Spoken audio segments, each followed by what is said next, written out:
11월 14일 화요일 상암동 클래스 시작합니다. 네, 오늘 낮부터는 추위가 차츰 누그러질 텐데요. 한낮에 서울 10도, 전주 11도, 대구는 13도까지 기온이 오르면서 평년 수준을 되찾겠습니다.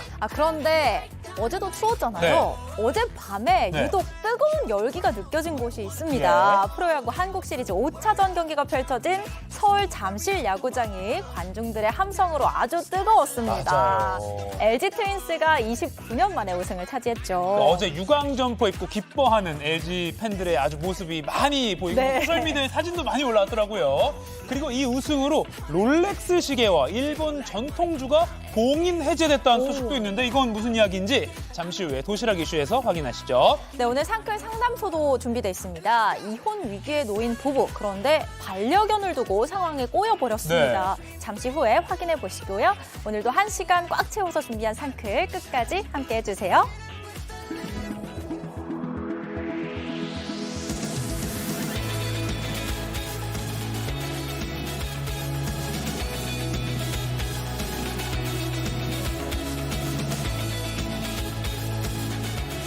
네, 생방송 상암동 클래스 유튜브 JTBC 뉴스 채널이나 네이버 뉴스 페이지에서도 실시간으로 함께 보실 수 있습니다. 도시락 이슈 이재승 기자, 김태인 기자 나왔습니다. 안녕하세요. 안녕하세요. 안녕하세요. 무게가 얼마나 된다고입니다. 치솟는 물가에 가벼워지는 것은 지갑만이 아닙니다. 고물가가 이어지면서 식품 업체들이 제품 가격은 그대로 둔 채 용량만 줄이고 있습니다. 바로 슈링크플레이션입니다.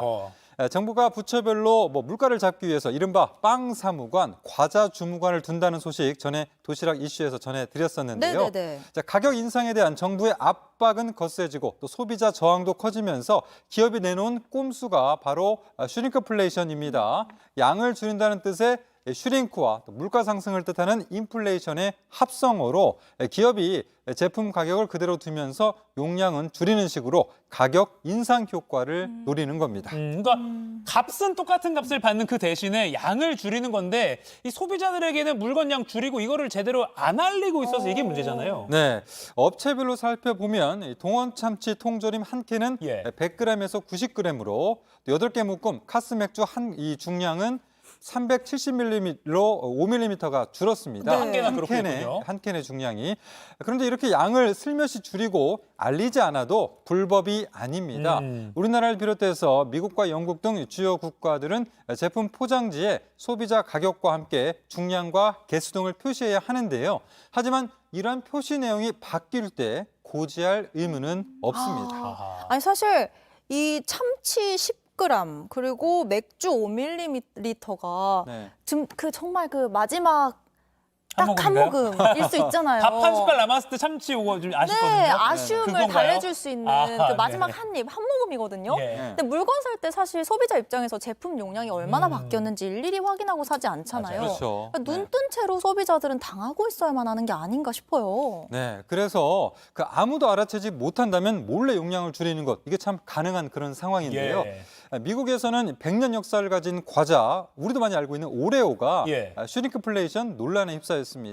월스트리트저널에 따르면 한 소비자가 습관처럼 우유잔에 담그기 위해서 오레오 그 쿠키 사이에 크림에 포크를 찔러 넣었습니다. 그런데 쿠키가 깨졌다라고 주장하는 그런 내용들이 올라왔거든요.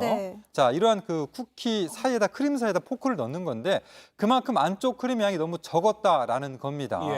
하지만 오레오 제조사인 몬델리즈 측은 쿠키와 크림의 비율을 바꾸지 않았다면서 이러한 주장들을 일축하고 있습니다. 우선 사진으로만 봤을 땐 좀 많이 줄어든 것 같거든요. 엄청 얇아진 것 같거든요. 네, 업체가 또 제품의 양을 바꾸면은 이걸 의무적으로 고지하는 정책이 만들어지면 되지 않을까요? 네, 지금까지는 각국 소비자 단체 등이 감시자 역할을 해왔는데요. 예전에 외국의 경우 정부가 직접 나서는 경우가 있습니다. 프랑스와 독일 정부가 대표적인데 바뀐 내용 고지를 의무화하는 법안을 준비 중입니다.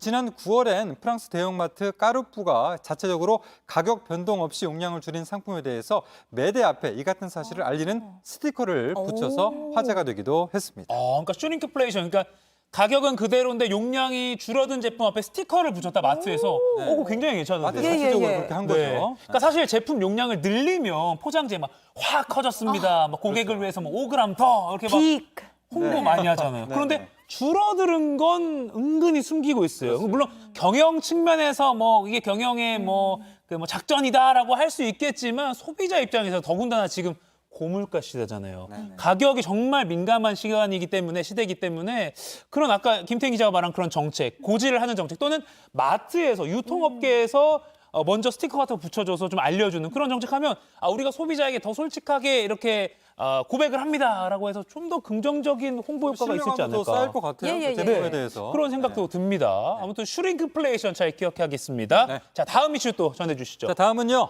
짝퉁 운동화입니다. 아디다스, 나이키 같은 유명 브랜드 운동화라면서 가짜 제품을 판 일당이 붙잡혔습니다. 이들은 이른바 짝퉁 운동화를 팔아서 1년 만에 21억 원을 챙겼습니다. 자, 검은색 가방을 메고 통화하는 남성 네. 계단을 올라가더니 올라가는 모습 이후에 10분도 채 안 돼서 다시 내려옵니다.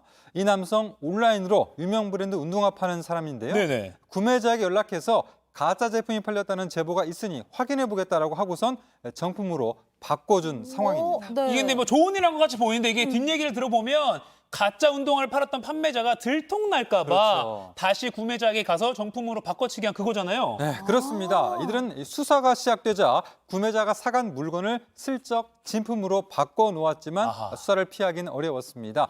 재발절했던 이 일당 11개의 사이트에서 1년 동안 가짜 제품을 팔아왔습니다. 아이고. 피해자는 15,000여 명, 피해액은 21억 원에 이릅니다. 이 경찰은 사기 혐의로 7명을 붙잡아서 4명을 구속했습니다. 와, 피해자가 15,000명이면 정말 많은 건데요. 그렇죠. 솔직히 이게 유명 브랜드 제품이고 또 겉모양이 요즘에는 또 진짜랑 크게 차이가 없기 때문에 예. 소비자로서는 구분하기가 너무 어려워요. 네, 그렇습니다. 뭐 앞에서 이거 보고 옆으로 돌려봐도 자, 저게 지금 이게 가짜 짝퉁 운동화 볼 수 있는데 진품과 이렇게 뭐 차이를 구별할 수가 없습니다. 예, 예. 피해자들은 100% 정품만 판다라는 광고에 속았습니다. 들어보시죠. 예. 인터넷 검색하고 하니까 그 상단에 뜨길래 후기도 있었고 통관 번호도 알려달라고 하고 와, 그러니까 통관 번호까지 물어보면서 이렇게 팔았다는 거니까 네. 되게 치밀하다고도 볼 수 있겠어요. 네. 네. 이게 가짜인지 알기가 쉽지 않은데 네네. 그러니까 소비자 입장에서 피해를 좀 안 당하려면 어떻게 하는 게 좋을까요? 네, 우리가 중고차를 살 때나 또 이 중고 거래를 할 때 조심해야 할 부분 너무 저렴하면 일단 의심하라라는 게 있죠. 맞아요. 이번 가짜 운동화도 시가보다 40% 이하로 팔았습니다. 자, 이렇다면은 일단 범죄 여부를 의심해봐야 하는 거고요. 물론 저렴하고 질 좋은 제품을 팔 수도 있지만 시가보다 크게 차이가 난다면 네. 조심을 해야겠습니다. 네. 너무 싸면 일단 의심하라. 기억하겠습니다. 자, 이런 불법 제품이 유통된 과정도 한번 면밀히 살펴서 이런 범죄가 발붙일 수 없도록 해야겠다는 생각도 듭니다. 자, 잘 들었고요. 오늘 두 분 뽑아서 영화 예매권 2매씩 드리는 깜짝 퀴즈 여기서 나갑니다. 읽어주시죠. 네. 자, 양을 줄인다라는 뜻의 슈링크와 물가 상승을 뜻하는 인플레이션의 합성어로 네. 기업이 제품 가격을 그대로 두면서 용량만 줄이는 식으로 가격 인상 효과를 노리는 것을 뭐라고 할까요? 자, 1번 밀크플레이션, 2번 슈거플레이션. 달달하죠. 네. 3번 슈링크플레이션. 네, 지금 상암노 클래스 실시간으로 방송되고 있는 JTBC 뉴스 유튜브에 접속하셔서 실시간 댓글창에 정답 올려주시면 됩니다. 방송 끝날 때 두 분 당첨자 발표하겠습니다. 자, 이재승 기자 잘 들었고요. 이어서 지금 이 시각 모바일에서 가장 화제가 되고 있는 소식 정리해드리겠습니다. 김태인 기자 전해주세요. 네, 상크리 뽑은 광크리 뉴스입니다. 지금 누리꾼들은 어떤 뉴스와 또 어떤 소식에 관심을 갖고 있는지 하나씩 살펴보겠습니다. 첫 번째로요. 자동차도 있으면서 자전거는 왜? 입니다. 오, 네. 지난달 서울시 은평구의 한 골목입니다. 한 남성이 주변을 두리번 하면서 골목을 걷고 있는데요. 그러고는 갑자기 벽에 세워져 있는 자전거로 향합니다. 네. 자연스럽게 자전거에 올라타는데 뭐 밤에 좀 뭐 자전거 타고 마실 가려는 건가요? 뭔가요? 네, 자전거를 끌고 다시 나타난 이 남성 어디로 향하는지 한번 봅시다. 예. 보니까 자신의 차로 갑니다. 에잉? 그러고는 차 트렁크를 열고는 자전거를 싣습니다. 네, 골목길에 세워둔 남의 자전거를 훔쳐간 거였습니다. 아하. 아니, 차도 있는 사람이 왜 굳이 자전거를 훔쳤는지 모르겠는데 이게 뭐 고가의 자전거였나요? 네, 그 절도를 한 건데요. 고가의 자전거인지는 저도 참 궁금합니다. 네. 근데 이 남성의 범행은 주변 CCTV에 이렇게 고스란히 찍혔습니다. 네. 이 자전거 도난 신고를 접수한 경찰이 남성을 찾아다녔고요.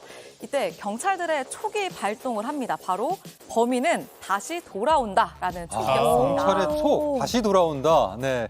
자, 지금 경찰이 그 남성의 차 근처에서 대기를 하고 그런 있는 상황이었죠. 네, 맞습니다. 네, 경찰의 촉은 맞았습니다. 지금 보시는 것처럼 오래 지나지 않아서 남성은 차로 돌아왔고요.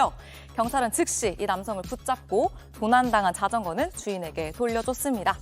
누리꾼들은 차 대놓고 동네에 뭐 훔칠거리나 돌아다녔던 듯 왜 예전부터 자전거 절도는 끊이지 않지? 등의 반응을 보였습니다. 네.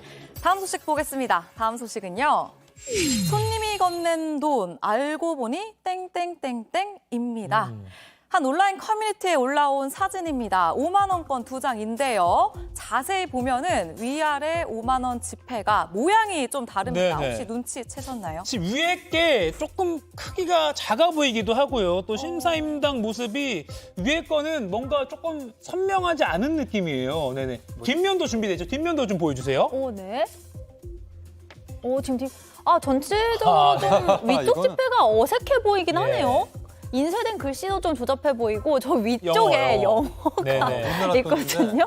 저게 지금 스페시먼, 저게 견본 이런 글씨가 있는 것 같아요. 네, 맞습니다. 자세히 보니까 뭔가 이상한 거 투성인데요. 예. 위쪽 5만 원권 다름 아닌 위조 지폐였기 때문입니다. 최근 손님에게 음식값으로 받은 5만 원권 지폐가 가짜였다면서 한 자영업자가 이렇게 당시 받은 지폐 사진을 올린 건데요. 글쓴이는 6만 8천 원어치 음식을 먹은 손님에게 5만 원권 2장을 받아서 거스름돈도 줬다면서 그런데 2장 중에 한 장이 위조 지폐였다고 설명했습니다. 또 당시 계산을 한 아르바이트생이 이 손님에게 현금 영수증까지 발급해줬다고 설명했는데요.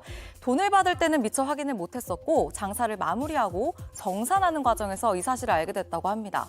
경찰에는 즉시 신고를 했고 CCTV를 한번 보니 이 지폐를 건넨 사람은 젊은 남성이었다고 하네요. 일행도 같이 있었고요. 아이고. 아니, 그러니까 위조 지폐를 만든 것도 문제인데 현금 영수증도 발급받고 참 해도 해도 너무하는데 자, 이렇게 사용을 하면 엄중한 처벌을 받아야 되잖아요. 위조 지폐를 고의적으로 사용하는 경우에도 2년 이하의 징역 또는 500만 원 이하의 벌금형에 처해질 수 있죠. 네, 잘 알고 계십니다. 네. 누리꾼들은 현금 영수증 요청했었으니 금방 잡힐 거나 위조 지폐인 줄 모르고 사용한 걸까 등의 반응을 보였습니다. 네, 근데 일단 사용한 사람이 만들었는지는 확인되지 않았습니다. 수사가 진행 중일 테니까요. 네. 네, 다음 소식은요. 네, 마지막 소식 보겠습니다. 마지막 소식은요. 누워서 가세요. 10,000원대 슬리핑 버스입니다. 오. 사람들이 저마다 누워 있습니다. 2층짜리 침대 같은 게 지금 보이는데요. 2층이네요, 진짜. 네, 이곳은 다름 아닌 버스 안입니다. 국내 버스는 아니고요. 배낭 여행객들이 많이 찾는 베트남에 있는 버스입니다. 슬리핑 버스, 우리말로 수면 버스라고 불리는 버스인데요. 이 버스 100km가 넘는 장거리 여행을 가는 사람들한테 인기라고 합니다. 네. 신발은 벗고 타야 하고요. 180도 뒤로 젖힐 수 있는 1인용 좌석은 마치 침대처럼 쓸 수 있고 각 좌석마다 커튼도 달려 있다고 하네요. 노래도 좋네요. 지금 자자의 버스 안에서 아닙니까? 네, 센스 있는 선곡이었습니다. 네. 버스표 가격은 거리마다 다르지만 보통 베트남 돈 25만에서 30만 동, 우리 돈으로 13,000원에서 12,000원 사이라고 합니다. 네네. 또 안마 기능이 있거나 비행기 비즈니스석처럼 영상을 볼 수 있는 개인 모니터가 달린 고급형 좌석도 있는데 이거는 한 2, 3만 원대로 조금 더 비싸다고 해요. 네. 이 슬리핑 버스를 이용한 관광객들 후기를 살펴보니 4-5시간 또는 이보다 더 긴 시간 누워서 버스를 탈 수 있으니까 편했다, 만족스럽다라는 평이 대부분이었습니다. 저는 아직 베트남 여행은 한 번도 못 가봤는데 혹시 가게 된다면 이 슬리핑 버스 한 번쯤 타보고 싶네요. 저도요. 오늘 준비한 소식은 여기까지입니다. 강크리 뉴스는 여러분들의 사연과 소식 기다리고 있습니다. 옆으로 나가고 있는 전화번호, 카톡 제보 채널, 그리고 메일 주소로 언제든 편하게 연락주세요. 지금까지 상크리 뽑은 강크리 뉴스였습니다.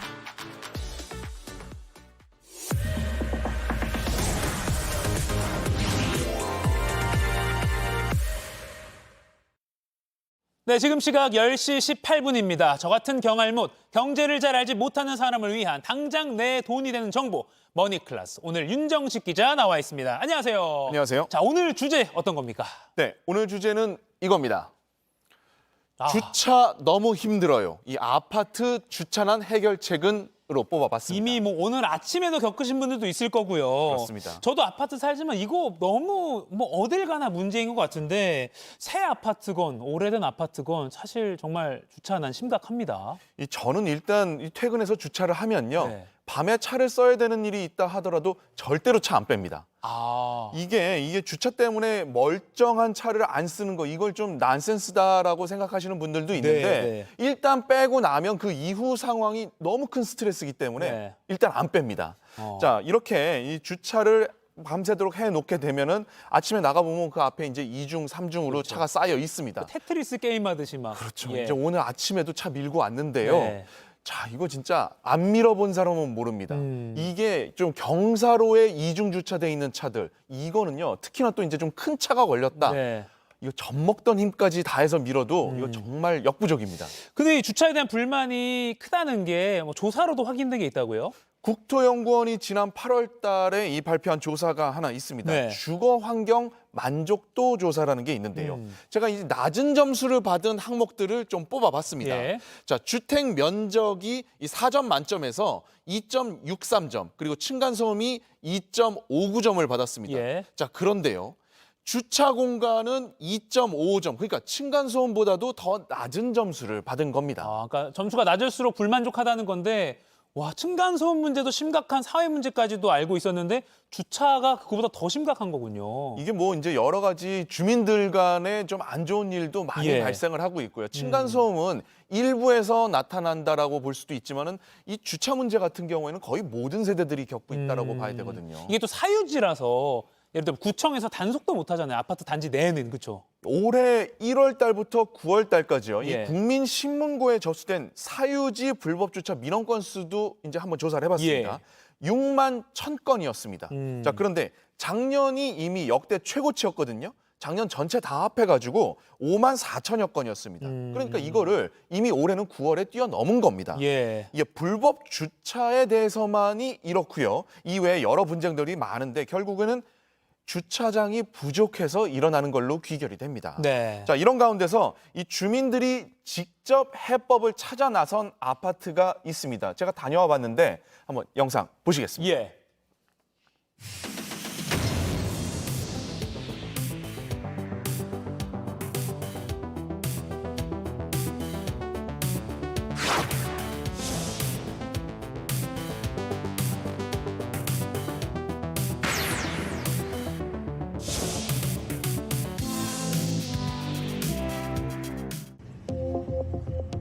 밤 9시 서울의 한 아파트입니다.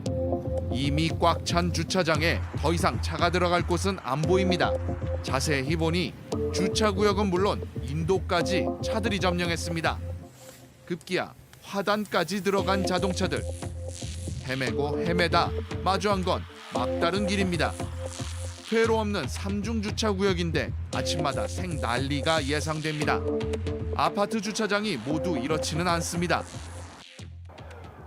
여기는 지은 지 27년 된 경기도의 한 아파트입니다. 2008세대가 살고 있는 곳인데 주차면은요 1950명밖에 안 됩니다. 그러니까 한 세대에 한 대를 세우기도 좀 힘든 상황입니다. 자, 그런데 지금 시간이요 밤 9시가 거의 다 됐습니다. 그러니까 이제 퇴근한 차량들이 다들 주차를 한 상황인데 아직도 이렇게 주차면이 여유가 있습니다.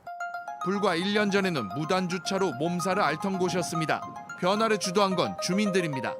여기가 원래 그 테니스장 코트였거든요. 아, 지금 여기 서 있는 여기도요? 예. 그래서 여기를 주차장으로 바꿔서 지금 44면을 새로 저희가 확보를 했습니다. 이게 다가 아닙니다. 과거에는 이제 이쪽 주차면들이 차를 대기가 편하니까 여기부터 차를 대었거든요. 아, 요쪽 길 다 네네. 이쪽이요? 예. 그러다 보니까 이쪽에 있는 그 벽면에 있는 주차장들, 이 주차면들이 차를 주민들이 못 댄 거예요. 입주차가 너무 힘들기 때문에. 그럼 지금은요? 근데 지금은 이쪽 면들을 저녁 8시서부터 아침 8시까지만 주차가 가능하게끔 해놨어요. 밤에만 주차를 가능하게 해놓으신 거군요. 예. 그러다 보니까 그 이전에 들어온 차들은 벽 쪽에다 먼저 채워주고 한정된 공간에 차를 차곡차곡 넣으려고 구역마다 주차 가능 시간을 다르게 한 겁니다. 이걸 어기면 어떻게 될까? 이게 그 이번 달 그 주차 위반을 한 차량별 위반 횟수예요. 예, 총 6대가 3회 이상 위반이 돼서 4대는 현재 등록 취소가 돼 있어서 와. 그러니까 주차 구역 규칙을 정해놓고 이걸 어기면 입주민 차여도 주차 등록 취소까지 한다. 이렇게 규칙을 딱 정해놓은 건데 상당히 엄격하게 유지가 되고 있네요. 근데 이거보다도 더 센 조치도 있습니다. 네. 자, 요즘은 한 세대의 차를 좀 여러 대 가지고 있는 집들도 그렇죠. 꽤 있지 않습니까? 세네 대 있는 집도 있고요. 그렇습니다. 자, 이런 집들 같은 경우에는 보통은 이제 추가 주차 요금을 조금 더 내긴 합니다. 네. 한 2, 3만 원 정도 더 내는데 이 아파트 같은 경우에는 이걸 훨씬 뛰어넘습니다. 자, 방금 보신 아파트의 이 주차 요금표를 한번 예. 볼까요? 자, 소유 차량 수에 따라서 이제 주차 요금을 차등을 하는데 첫 번째 차는 무료고요. 오. 두 번째는 2만 원. 그런데 세 번째 차 같은 경우에는 27만 원. 와. 네 대가 있으면은 62만 원입니다. 와, 이게 한 달 금액인가요, 이게? 매달 내야 되는 금액입니다. 그럼 차가 4대인 곳은 부담이 상당하겠는데요. 이게 좀 엄청나다 보니까 네. 규정을 이렇게 이제 바꾸고 난 다음서부터 네. 이제 지금은 2대를 초과하는 가구가 한 곳도 없다라고 합니다. 아. 예, 이제 모두 다 이제 빠져나간 거죠. 네. 자, 이 조치로 이제 사라진 차가 이 아파트에서만 100대 가량이 됩니다. 아. 약 100대 정도 되는데 아까 전에 이 테니스장을 없앴다라고 하지 않았습니까? 네. 이제 원래 이제 주차면 때문에 이걸 만들려고 이제 운동시설을 없앤다라는 게 좀 서글프긴 한데요. 예, 예. 좀 비교를 해본다 하면은 테니스장을 주차장으로 만들면서 이제 추가적으로 확보된 게 44개 주차면이거든요. 예. 자, 이게 주민들이 느꼈을 때는 이 체감상으로는 이게 뭐 요금을 좀 더 올린 게 테니스장 없앤 것보다 한 2배 이상의 효과를 나타낼 수가 있는 겁니다. 근데 뭐 이렇게 강하게 하면 좋죠. 근데 이런 규칙을 만드는 과정에서 갈등도 생기고 뭐 주민들끼리 싸우고 뭐 그런 반발도 있거든요, 사실. 입주자 대표 회장한테 좀 물어보니까 예. 이제 불만을 가지신 분들한테 이제 협박도 되게 많이 받았다라고 하더라고요. 예, 예. 마음고생이 좀 있으셨던 것 같습니다. 자, 그런데 이게 그냥 막 만든 정책이 아닙니다. 네. 입주자 대표 회의에서 정책을 만들기 전에 이게 아파트 출입 차량 120만 대의 빅데이터를 이걸 조사를 한 겁니다. 자, 그 결과가 이 밤 8시부터 그리고 이제 아침 6시까지 예. 요때가 이제 아파트 주차장이 100% 이상이 되는 때입니다. 아. 자, 그 시간대를 알아냈고요. 네. 그리고 가장 높게 이제 포화도가 올라갈 때가 저기 보면은 119%까지 올라간다는 거. 이거 다 수치로 나온 겁니다. 네, 네. 그러니까 얼마 정도를 줄여야 된다라는 것까지도 이제 목표치가 나올 수가 있는 거죠. 예. 이렇게 철저히 만든 정책이 이제 나와서 또 효과를 보다 보니까 예. 지금은 이제 주민들이 상당히 만족해하고 있다고 합니다. 그러니까 반발이 있을 수 있는데 데이터로 근데 우리가 데이터가 이렇게 나왔다. 반발하지 말고 한번 해보자. 근데 해보니까 효과도 있고 하니까 주민들이 점점 호응을 하게 되는 그런 그렇죠. 선순환이 이루어진 것 같습니다. 근데 아까 본 아파트가 아까 지은 지 27년 된 아파트라고 하셨어요. 신축 아파트는 요새 좀 상황이 낫지 않나요? 어떤가요? 이게 상대적으로는 좀 낫기는 한데요. 꼭 또 그렇다고 볼 수는 또 없는 곳들이 많이 있습니다. 네. 제가 또 신축 아파트도 한번 현장을 다녀와 봤는데요. 이 추가적으로 영상 한번 보시겠습니다. 예. 인천 검단 신도시 신축 아파트입니다. 이곳 주차장은 특징이 있습니다. 눈에 띄는 건 주민들이 해놓은 노란 표식입니다. 팻말에 다차량 주차구역이라 붙은 게 무슨 의미인지 물어봤습니다. 우리가 우선 주차제를 하면서 한 세대당 하나는 우선 주차거든요. 그 외에 더 많이 가진 분들은 그 차량이 2대든 3대든 4대든 모두 다 다차량이라고 부르고 그 차들이 세우는 곳입니다. 이렇게 주차구역을 나누면 어떤 상황이 펼쳐질까? 퇴근 시간이 지나면서 이 아파트 주차장이 점점 차로 들어차고 있습니다. 자, 그런데 재미난 부분이요. 이쪽 면은 지금 다 차량이 꽉 찼습니다. 여기 전기차 충전 구역을 제외하고는 꽉 찼고요. 건너편은 이렇게 아직도 주차면이 여유가 있습니다. 자, 여기는 세대마다 한 대만 될 수 있는 우선 주차 구역이기 때문입니다. 차가 2대 이상인 집은 상대적으로 일찍 귀가하는 차를 다차량 주차구역에 세우고 밤늦게 들어오는 차는 이미 확보된 우선 주차구역에 세우는 겁니다. 이걸 하고 나서부터는 2시에 오든 3시에 오든 대자리가 있으니까. 새벽에 와도. 네네. 얘는 어쨌든 보장받을 수 있으니까. 1차량은. 저희 친구들도 부러워하더라고요. 이렇게 하는 거를. 아, 그래요? 자기 아파트는 막 지금 난리도 아니어가지고. 여기도 철저한 단속은 기본입니다. 우선 주차 차량을 다차량 구역에 주차한 건데 주차구역을 어기면 세대에 3만 원이 부과됩니다. 자체적으로 정한 규율 위반금을 납부하도록 일단 안내를 하고요. 그렇지 않은 경우에 자체적으로 이제 뭐 봉사활동을 한다든가 해서 그 해결을 하고 있습니다. 무슨 봉사활동 뭐 시키시나요? 아파트 자체 내 환경 정리를 한다든가. 정말 열심히 살아야 되는 사람들이잖아요. 또 열심히 살았고. 그런데 내가 단지 늦게 들어왔다는 이유 하나만으로 내가 갖고 있는 차 한 대도 주차를 제대로 못하는 거예요. 그거 얼마나 안타까운 거예요. 적어도 이 아파트는 차 한 대 갖고 있으면 차 한 대 정도는 주차할 수 있는 곳이다. 이게 확실하게 사람들한테 인식이 된 거죠. 그 마지막 그 이태준님의 말이 좀 기억에 남는 게 이제 밤늦게 막 일 열심히 하고 지쳐서 왔어요. 근데 차 댈 데가 없으면 그렇게 화가 나거든요. 이게 나 이렇게 열심히 일하고 왔는데 지쳤는데 빨리 대고 올라가 쉬고 싶은데 나 우리 집에 차 한 대밖에 없는데 여기 내가 돈 내고 살고 있는데 댈 곳이 없어. 그것만큼 분노하는 것이 없는데 우선 주차구역. 우리 집에 차를 댈 수 없어서 그러니까요. 한 30분, 20분을 막 빙빙 계속 돌고. 본다는 게 정말 화가 납니다. 그런데 어쨌든 세대마다 차 한 대는 무조건 될 수 있게 딱 확보를 해주는 그런 우선 주차구역 제도. 이거 아이디어 되게 좋은 것 같습니다. 이거는 정말 다른 아파트들도 조금은 좀 이제 벤치마킹을 참고를 할만합니다. 할만할 것 같습니다. 예. 제가 이게 어떤 시스템인지 다시 한번 이제 표로 네. 제가 보여드리겠습니다. 자, 주차난 해결 방법 2입니다. 전체 주차 구역이 있으면요. 예. 그중에 대략 한 80% 정도를 우선 주차 구역으로 이제 설정을 합니다. 여기는 이제 세대당 한 대를 들어갈 수 있게끔 네. 숫자를 세 가지고 이제 만드는 거죠. 자, 제가 만일에 차를 여러 대를 가지고 있다라고 하면은 그 중에서 한 대는 여기다가 대는 걸로 이제 지정을 해놓는 겁니다. 아하. 자, 그러면 나머지 차량들 같은 경우에는 이제 나머지 20% 다차량 주차 구역에다가 이제 주차를 하는 겁니다. 예. 자, 그렇다 하면은 제가 낮에 왔다 갔다 하는 차량 같은 경우에는 이 다차량 주차 구역에다가 주차를 하고 밤늦게 들어올 때는 이미 확보가 돼 있는 우선 주차 구역에다가 댈 수가 있는 거죠. 근데 만약에 차가 여러 대 있는 집에서 다차량 구역을 이렇게 이른바 미리 맡아놓기 하면 어떻게 됩니까? 자, 이게 이제 알박이 말씀을 그렇죠, 하시는 그렇죠. 거죠. 네네. 자, 그렇기 때문에 우선 주차 구역에다가 대겠다라고 지정을 한 차는 네. 여기만 돼야 되고 다차량 주차 구역에다가 대겠다라고 한 그 이외의 차량들 같은 경우에는 이쪽에만 돼야 됩니다.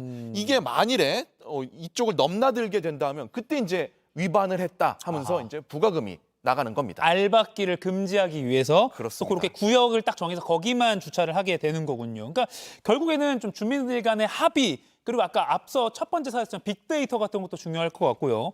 근데 근본적으로 이런 고민을 안 할 수 있는 방법 없을까? 예를 들면 이제 지금 짓는 아파트들은 뭐 지하 주차장을 한 층만 더 파도 해결이 될 수 있는 문제도 있지 않습니까? 이게 한 층만 더 파도 이게 해결이 되지 않느냐라고 예. 건설사한테 한번 제가 또 물어봤습니다. 네네네. 자, 그런데 한 층을 더 올리는 것보다 훨씬 더 많은 금액이 들어가는 게 한 층을 더 파는 것이다.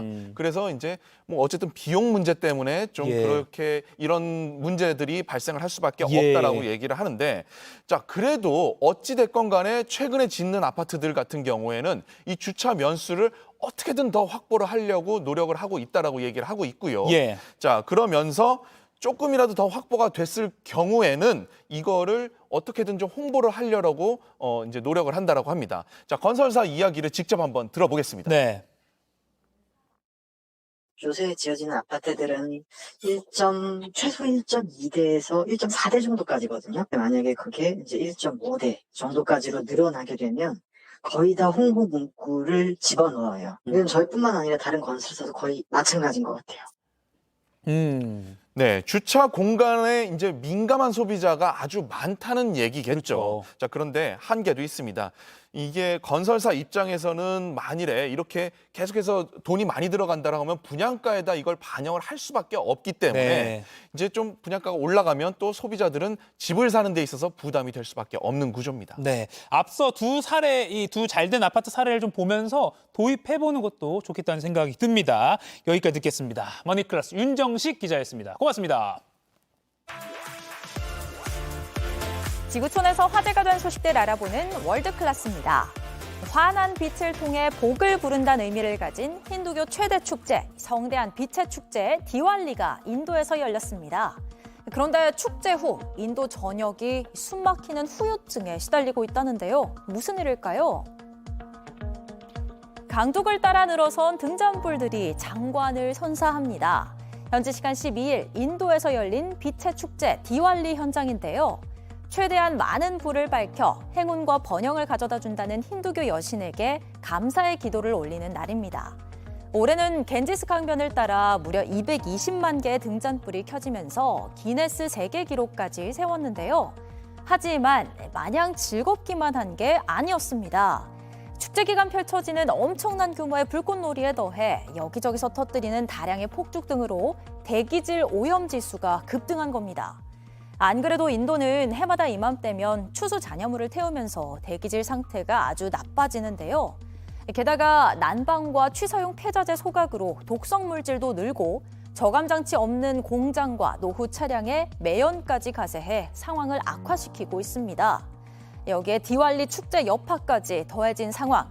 전통 축제를 계승하는 것도 좋지만 오염된 공기를 개선하기 위해 새로운 운영 방안을 모색할 필요가 있어 보입니다. 도로에 차들이 지나가고 있습니다. 그런데 잘 달리던 오토바이에서 갑자기 뭔가 툭 떨어집니다. 황당하게도 아이였는데요. 오토바이 운전자는 이를 알아채지 못하고 아이가 애타게 부르며 쫓아가는데도 그대로 달립니다. 중국 윈난성의 한 도로에서 촬영된 영상입니다. 이 상황을 본 한 차량이 오토바이를 뒤쫓아 아이의 추락 사실을 알렸고요. 다행히 아이는 크게 다치지 않았다고 합니다. 하마터면 추가 사고로 이어질 뻔도 했는데 정말 다행입니다. 하지만 매번 이런 운이 따라줄 거라고 생각하면 안 되겠죠. 아이를 꼭 오토바이에 태워야 한다면 안전조치 단단히 하시기 바랍니다. 팝의 황제 마이클 잭슨이 세상을 떠난 지도 벌써 14년이 지났는데요. 아직도 그의 명성은 여전한 것 같습니다. 그가 남긴 흔적과 유산이 여전히 화제가 되고 있습니다. 검은색과 흰색이 교차된 이 재킷, 언뜻 봐선 뭐가 그렇게 특별한 건가 싶은데요. 바로 고인이 된 팝스타 마이클 잭슨이 40여 년 전 펩시 광고에서 걸쳤던 가죽 재킷입니다. 이 광고로 당시 마이클 잭슨은 사상 최고 금액인 500만 달러의 광고 계약을 체결하기도 했는데요. 지난 10일 한 엔터테인먼트 기념품 경매에서 이 재킷이 25만 파운드, 우리 돈으로 약 4억 483만 원에 판매됐습니다. 경매에 재킷을 내놓은 남성은 과거 잭슨과의 친분으로 펩시 광고가 공개되기 전인 1984년 초 이 재킷을 선물 받았다고 밝혔고요. 새로운 주인의 신원은 공개되지 않았습니다. 지금까지 월드클래스였고요. 계속해서 상클 라이프가 이어집니다.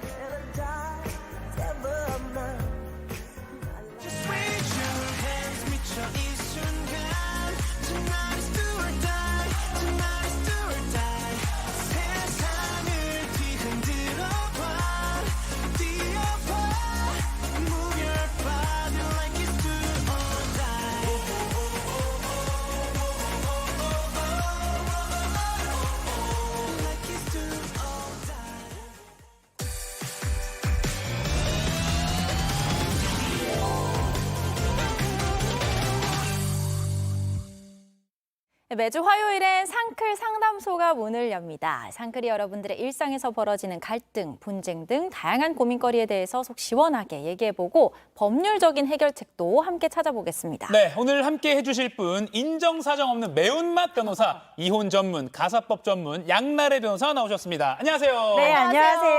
네, 안녕하세요. 가정에 있는 속상한 일 야무지게 해결해드리는 양나래 변호사입니다. 아, 네. 매운맛보다는 환한 그런 에너지가 느껴집니다. 네네. 네, 오늘의 고민, 구체적인 사례와 함께 본격적으로 살펴볼 텐데요. 지금부터 들려드릴 내용은요, 실제 사례를 방송에 맞게 각색한 내용입니다. 자, 그럼 저희의 연기로 함께 들어보시죠. 결혼한 지 6년 된 가정주부입니다. 제가 결혼하기 얼마 전 어릴 때부터 키우던 강아지가 하늘나라로 가서 너무 슬펐는데 결혼 후에 우연한 기회로 유기견을 입양해 남편과 함께 잘 키우고 있어요. 그런데 시어머니가 저희 강아지를 너무 싫어하십니다. 어머니, 저희 강아지 왜 이렇게 싫어하시는 거예요? 내가 이런 말까지는 안 하려고 했는데 너 애 안 생기는 거 다 그 개 때문이다. 집에서 개를 그렇게 싸고 도니까 애가 안 생기는 거 아니냐. 주워온 개 그만큼 키웠으면 됐지. 당장 갖다 버려. 아니면 너네 친정으로 보내버리던가. 아니 어머니, 요즘 그런 게 어딨어요. 제 애 가지려고 회사도 그만두고 노력하고 있으니까 곧 생길 거예요. 야, 이것저것 해봤는데도 안 생기니까 그렇지. 할 수 있는 거 다 해봐야 되지 않겠냐? 안 좋다는데 계속 걔를 키워야겠어. 아휴, 걔 때문에 우리 집안 대가 끊겨야 되겠냐? 사실 저희 부부는 결혼하고 몇 년째 아이가 생기지 않아서 제가 회사도 그만두고 노력하고 있었습니다. 시험관 시술 때문에 예민해져서 요즘 남편과 사이도 서먹해졌는데 어머니 말씀에 너무 속상하더라고요. 남편에게 하소연이라도 하고 싶은데 남편은 매일 밤 집에 오면 잠들기 바쁘고 얘기할 시간도 없고 혼자 고민만 했죠. 그러다 우연히 남편 핸드폰을 보게 됐는데 정말 어이없는 메시지가 있더라고요. 당장 자고 있는 남편을 깨웠습니다. 당신 일어나봐. 이거 뭐야? 아, 뭔데? 이 대화 뭐냐고. 이 사람 누군데? 아니, 왜 남 핸드폰을 보고 있어? 제가 혼자서 힘든 시간을 보내는 동안 남편은 다른 여자를 만나고 있었습니다. 알고 보니 시어머니도 그 여자를 알고 있더라고요. 더는 참을 수가 없어서 남편에게 이혼하자고 했습니다. 그랬더니 말도 안 하고 강아지를 데리고 집을 나가버렸습니다. 아니, 당신 어디야? 강아지 왜 데리고 갔어? 아니, 당신이 이혼하자며. 강아지는 그동안 내가 번 돈으로 먹이고 키웠는데 헤어지면 당연히 내가 키우는 거 아니야? 당신이 한 게 뭐 있어? 그게 무슨 소리야? 당장 못 데려와? 아니, 강아지 데려가고 싶으면 각서 써서 보내. 재산 분할 포기하고 강아지만 데려간다 이렇게 각서 쓰면 내가 얘 보내줄게. 난 더 이상 할 말 없으니까 그만 끊어. 바람 피우다 걸린 남편에게 이혼을 요구했더니 함께 키우던 강아지 데려가려면 재산 분할을 포기하라고 협박합니다. 어떻게 하죠? 도와주세요, 양나래 변호사님. 본론 들어가기 전에 변호사님 연기력이 너무 잘하시죠. 영화 관계자님들 양나래 변호사입니다. 연락 주시기 바랍니다. 연락 주십시오. 네. 근데 생각지도 못한 부분이에요. 그러니까 반려동물과 생활하는 분들이 많아지다 보니까 이런 일도 생기는 건데 뭐 재산 분할이나 양육권 다툼처럼 반려동물도 이제 이런 이혼 이런 과정에서 굉장히 큰 관건이 되나 보네요. 네, 맞습니다. 저도 반려동물을 키우고 있기 때문에요. 예. 단순히 동물 이상의 가족으로서 역할을 한다는 거 모두들 다 인정하실 겁니다. 예. 그런데 우리가 가족으로 생각하지만 사실상 법률상으로는 강아지는 이제 물건에 속하거든요. 그래서 내가 키운다, 당신이 키운다 이렇게 분쟁이 심화되어 있는 경우에는 누가 소유권을 가질지 법률상으로는 소유권을 다투는 소송이 이루어지게 됩니다. 법적으로는 물건이다. 네. 예. 근데 차라리 이 반려동물에 대한 애정이 너무 커서 누가 키우냐 이렇게 싸우는 거면 그래도 좀 이해가 돼요. 서로 데려가겠다? 네. 네네네. 근데 이 사연 같은 경우에는 남편이 너무 양심이 없는 것 같아요. 그러니까 재산 분할을 포기하라는, 그러니까 너가 제 손에 대해서 갖는 권리를 포기하는 대신 강아지를 주겠다 이거잖아요. 이게 말이 됩니까? 네, 그 아내는 원래 결혼 전부터 강아지를 키우고 있었다고 합니다. 어릴 때부터 쭉 키우던 강아지가 이제 무지개 다리를 건넌 거예요. 그래서 큰 상실감에 너무도 힘들어했습니다. 그래서 결혼 이후에 이제 유기견 봉사를 하면서 우연히 이제 귀여운 강아지를 다시 입양을 하게 된 겁니다. 네. 그래서 정말 너무나 크게 애정을 주고 있었는데요. 이제 아이가 안 생기다 보니까 이제 회사를 그만두고 이제 강아지한테 위로도 받으면서 이렇게 생활을 하고 있었던 거죠. 네. 그런데 그걸 가장 옆에서 지켜본 사람인 남편. 아이한테 이 강아지가 아주 큰 의미가 있다는 걸 알고 나서는 네. 이혼할 때 내가 이 강아지를 볼모로 재산 분할을 완전히 포기시킬 수는 없더라도 적어도 유리하게 할 수는 있겠구나 해서 강아지를 데려가서 숨긴 다음에 이제 흔히들 말하는 딜을 제시하는 거죠. 그러니까요. 그러니까 상황을 보면 남편이 이혼 소송 진행되기 전에 유리한 조건 차지하려고 강아지를 데리고 사라졌다 이렇게 정리하면 되겠네요. 네, 맞습니다. 그 사실 아내는요, 바람 피운 사실을 알고 난 다음에 남편한테 나 뭐 용서할 수 없으니까 이혼하자 이렇게 얘기를 했습니다. 예. 그랬더니 남편이 나 한번 생각해 볼게. 이렇게 얘기를 하더랍니다. 네. 그런데 그러고 나서 바로 강아지를 데리고 사라져버린 거예요. 그러니까 말도 사실, 없이. 네, 사실 아내 입장에서는요, 남편이 진심으로 사과를 하면 한 번쯤 용서할 생각도 있었다고 합니다. 그런데 남편은 적반하장으로 나 그 여자랑 아무 사이 아닌데? 나 원래부터 친한 동생이야 이렇게 얘기를 한 거예요. 그런데 결정적으로 이혼을 결심한 계기가요. 남편도 남편인데 알고 보니 그 시어머니가 시어머니가 그 여성을 동네에 데리고 다니면서 아이고 우리 며느리야. 이 며느리가 이제 앞으로 우리 손주도 낳아줄 거야. 이렇게 얘기를 하면서 적극적으로 불륜을 돕고 있었다는 걸 알게 된 거예요. 그래서 남편에 대한 배신감, 시어머니에 대한 배신감으로 진짜 이혼해야겠다 결심을 하신 거죠. 그래서 우리 사연자분이 궁금하신 건요. 강아지 데려올 수 있는지. 그리고 이제 그 시어머니하고 그 상간녀한테도 공동으로 이렇게 상간소송 위자료 할 수가 있을지, 그리고 재산 분할 내가 잘 받을 수 있을지 이것들이 궁금하다고 하십니다. 그럼 법률적으로는 따져보겠습니다. 그러니까 남편은 반려견을 볼모로 잡은 게 그러니까 자기가 캥기는 게 있어서잖아요. 그러니까 내가 잘못을 했으니까 뭐 귀책 사유라고 하나요? 나한테 책임이 있는 것 같으니까 나중에 재산 분할할 때 불리하지 않을까? 그러니까 강아지로라도 내가 잡고 있고 각서 쓰면 내가 강아지 돌려줄게. 이 남편의 생각은 일단 맞는 겁니까? 일단 우리 마음 같아서는 잘못했으니까 재산 하나도 안 주고 싶은 게 우리 마음이기는 합니다만 이 유책 사유와 재산 분할은 완전히 별개의 문제입니다. 그래서 유책 배우자라고 할지라도 재산에 대해서 정당한 몫을 주장할 수가 있습니다. 남편은 아마 이런 사실을 모르고 이제 말씀하셨던 것처럼 내가 캥기는 게 있으니까 강아지를 볼모로 해가지고 이제 요구를 한 것 같은데요.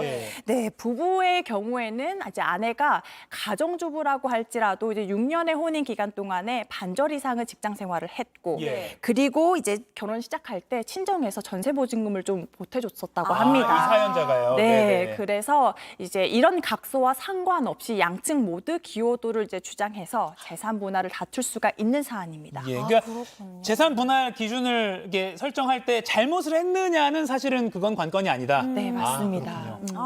근데 사실 뭐 집이나 현금 같은 자산은 그냥 뭐 나누면 되잖아요. 아까 강아지도 물건처럼 이제 취급을 한다라고 법적으로는. 하셨는데 이럴 때 소유권을 어떻게 나누게 돼요? 만약에 강아지가 말 그대로 그냥 물건이다 하면 지분으로라도 나눌 수 있지만 살아있는 생명체이기 때문에 그게 불가능하잖아요. 그래서 누구 한 사람한테 온전히 소유권이 가도록 정해야 됩니다. 그래서 내가 이 강아지를 입양할 때 만약에 뭐 분양 비용이 발생했다면 그 비용을 부담했다든지 혹은 기르는 과정에서 주 보호자로 내가 더 케어를 신경 썼다든지 강아지가 나를 더 이제 따르고 있다. 이런 것들을 주장하고 증명해서 소유권을 인정받는 식으로 가야 됩니다. 그런데 이제 법률상 소유권을 인정받는다고 해도 강아지를 숨겨버리면 다른 물건으로 대체가 되는 것이 아니잖아요. 그래서 판결로 승소한다고 하더라도 넘겨주지 않으면 실효성이 없는 게 법률적으로 이제 한계가 있습니다. 그래서 만약에 내가 다툼이 심한데 소유권을 뭐 소송으로 가야 된다 하면 내가 데리고 있는 상황에서 진행하는 것이 실질적으로 도움이 됩니다. 그러니까 지금 사연 속 주인공의 경우에는 남편이 일단 데리고 가버렸기 때문에 사실상 방법이 마땅치 않은 상황이긴 하네요. 안타깝지만. 자, 그러면 이렇게 하면 어떨까요? 그러니까 남편이 재산 포기하겠다고 각서 쓰면 강아지 돌려준다고 했잖아요. 그럼 일단은 쓰는 거예요, 각서를. 재산 뭐 포기하겠다라고 각서 쓰면 일단 그 각서대로 따라야 되는 건지도 궁금합니다. 작전으로 몰래 쓰고 안 따르면 안 되나? 뭐 생각도 하게 되거든요. 또 이렇게 기가 막힌 질문을 또 해주시네요. 오늘 사연의 핵심이 아닐까 싶습니다. 이 재산 분할 청구권이란 권리는요. 혼인이 해소될 때 비로소 발생하는 권리입니다. 그래서 아직 그 이혼을 하지 않았는데 미리 재산 분할권을 포기한다는 것은 성질상 불가능합니다. 그래서 아내가 설사 그런 각서를 쓰고 강아지를 데려왔다고 한들 재산 분할 포기의 효력이 없는 겁니다. 그래서 전략적으로 그 각서를 쓴 다음에 나 재산 분할 포기할 테니까 빨리 강아지 줘. 이렇게 쓰고 강아지를 데려온 다음에 재산 분할 다투는 것도 전략이 될 수가 있습니다. 지금 이 사연자분께 가장 도움이 될 만한 부분인 것 같아요. 그러니까 일단은 각서를 쓰는 건 그 이혼 소송 과정이 진행된 이후에 효력이 있다는 거죠. 네, 맞습니다. 그러니까 일단은 써서 강아지를 데리고 오고 그다음 이혼 절차를 밟으면 앞에 각서 쓴 거는 사실 효력이 무시돼도 된다. 없다. 그러니까 일단 강아지를 먼저 데려올 수 있긴 한 것 네. 같아요. 그런데 지금 결혼 생활을 하면서 실제로 우리가 부부 사이에 뭐 각서 같은 거 쓰기도 하잖아요. 드라마에 많이 나오죠. 네. 뭐 바람핀 남자나 뭐 도박 이런 거 있을 때. 맞아요. 아니면 술 문제 이런 거 네. 있는 경우에 다시는 뭐 하지 말아라. 음. 또 다시 하면 뭐 어떻게 하겠다. 이런 거 뭐 전 재산 포기하겠다 이런 각서 쓰기도 하고. 맞아요. 그리고 결혼을 하기 전에 이제 약 할 때 이렇게 쓰는 경우도 있잖아요. 맞아, 혼인 계약서 같이 해가지고 네. 뭐 살다가 뭐 이런 일 겪으면 뭐 이렇게 한다, 뭐 보상해준다, 뭐 이런 거 쓰는 신세대 커플들도 있어요, 사실. 네, 맞아요. 이런 걸 써놨을 때는 효력이 어때요? 일단 하나씩 나눠서 설명을 드리도록 너무 하겠습니다. 질문이 많았습니다. 네, 첫 번째, 혼인 중에 남편이 바람을 피웠어요. 예. 당신 또 바람 피우면 전 재산 다 내 거고 그다음에 이혼할 거야. 이렇게 작성하는 각서도 마찬가지로 효력이 없습니다. 왜냐하면 협의 이혼을 전제로 작성한 합의서, 그래가지고 바로 협의 이혼까지 이르렀다면 효력이 있겠지만 내가 그냥 단순하게 앞으로 포기하겠습니다라고 하는 것은 앞서 말씀드렸던 것처럼 미리 포기할 수 없는 성질의 것이기 때문에 효력이 없습니다. 다만 이 각서를 작성해 둔다면 향후 이혼 소송을 할 때 이거 보세요. 배우자가 바람을 피워서 이렇게 각서를 쓴 적도 있습니다 해서 위자료를 청구할 때 증명하는 자료로는 활용될 수가 있습니다. 네네네. 그리고 두 번째입니다. 요즘 젊은 세대에서 굉장히 많이 관심을 가지고 있거든요. TV 보니까 양나라 변호사가 불륜 이야기 너무 많이 하고 만약에 불륜하면 나 재산 내 걸로 하고 싶은 계약서 적고 싶어 이런 문의가 많이 옵니다. 예. 그런데 우리 민법에서 829조에 혼전 이제 그 부부재산 약정을 정하고 있기는 한데요. 예. 이건 매우 예외적이고 특수한 경우에만 효력이 있다고 보시면 됩니다. 혼인 신고하기 전에 특수한 재산의 소유권을, 그러니까 구체적으로 특정할 수 있는 재산의 소유권을 어떤 사람으로 정한다든지 네. 결혼 생활 중에 재산 관리를 어떤 방식으로 할 것인지 정하는 것은 가능합니다만 예. 만약에 나중에 누군가 바람펴서 이혼을 할 때 어떻게 하겠다 이거 적는 것은 아무런 효력이 없습니다. 그래서 사실상 그렇게 작성한다고 한들 의미가 없는 종이 쪼가리이기는 해요. 약간 좀 겁을 주는 그런 정도인가요?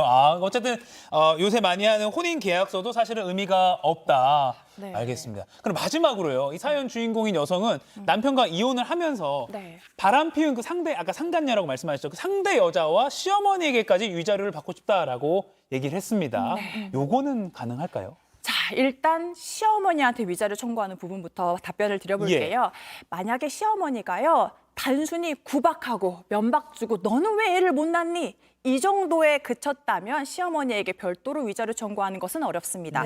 그런데 시어머니가 동네에 그 불륜녀를 데리고 다니면서 얘는 이제 우리 며느리야, 애도 낳아줄 거야 이렇게 얘기를 했다는 것은 네네네. 아들의 불륜에 적극적으로 가담하고 또 방조했다는 거거든요. 네. 자, 우리가 흔히들 말하는 불륜은요, 그 법률상으로는 민법상 불법 행위로서 우리가 위자료 청구가 가능한데요. 예. 엄마가 아들의 불륜을 적극적으로 동참했다면 이 불법 행위를 공동으로 한 게 돼서요. 공동 불법 행위에 의한 위자료 청구가 시어머니에게 가능합니다. 그리고 두 번째로 그 상간녀에 대한 소송이 가능할지 여부인데요. 단순히 불륜의 증거만 있다고 해서 위자료 청구가 가능한 건 아니고요. 예. 그 불륜녀가 내 남편이 기혼자라는 사실을 알고도 적극적으로 만났다는 증거가 추가로 필요합니다. 네. 그래서 시어머니는 그냥 불륜을 적극적으로 종용했다. 이 증거만 있어도 가능하고 예. 상간녀에게는 그 여자가 내 남편이 기혼자라는 걸 알고 만났다는 증거가 하나 더 있어야만 가능합니다. 돌아가면 예를 들어 카톡으로 오늘 와이프 만나기로 했어? 이런 식으로 맞습니다. 결혼 생활이라는 걸 아는 그 전제로 카톡으로 나누는 거 이런 게 되겠네요. 네, 맞습니다. 알겠습니다. 항상 증거도 잘 남겨놔야겠다. 맞아요. 또 늘 이렇게 좀 결론이 증거. 네, 이렇게 좀 여러분들에게 도움이 됐으면 좋겠습니다. 저는 시어머니가 너무 괘씸했는데 네. 좀 위자료 받을 수 있다고 하니까 네. 좀 다행이에요. 그러니까요. 불법적으로 가담했을 때. 네. 알겠습니다. 지금까지 이혼 전문, 가사 전문 양나래 변호사와 함께했습니다. 고맙습니다. 고맙습니다. 네, 상암동 클래스 오늘 준비한 소식은 여기까지입니다. 오늘 깜짝 퀴즈 정답은요. 3번 슈링크플레이션이었습니다. 네, 오늘 당첨자 2분 자막으로 나가고 있습니다. 황인민님 그리고 희순강님 2분 축하드리고요. 네. 상클 공식 이메일로 선물 받으실 주소 남겨주시기 바랍니다. 네, 저희는 내일 아침 10시에 다시 찾아뵙겠습니다. 고맙습니다. 고맙습니다.